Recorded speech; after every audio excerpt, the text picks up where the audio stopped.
কে ফাঁস করছে? থামো দিচ্ছি। ওই যে একটা লোক আসে করবে, ওই লোক সাইকেলে আসে, ওই ভিডিও কম ভাইরাল দেখুন ইয়ার নেটত।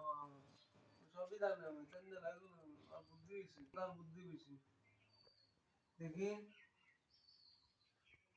আমরা খুলে যাও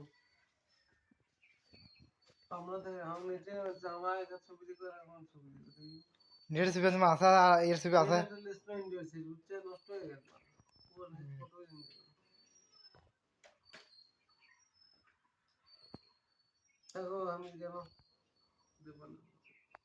কুড়ি যাবা যাবা না? খাবার চলো, খাবার তোলা আমার সাথে আসো। আম দিবি এখন না, বাদ জমা গোসল করবো, বাড়াবো আমরা এখন গোসল করে। তাহলে কি করবা? এ ঘুরে শোনে নাই তরমুজ তো কিন্তু ভাইরাল হয়ে যাবে একটা। ভাইরাল আমার ইউটিউব চ্যানেল আছে, 30টা ইউটিউব চ্যানেল আছে আমার, 30টা তোমার চলে যাবে ডাইরেক্ট নেটে। তাহলে বুদ্ধি কি?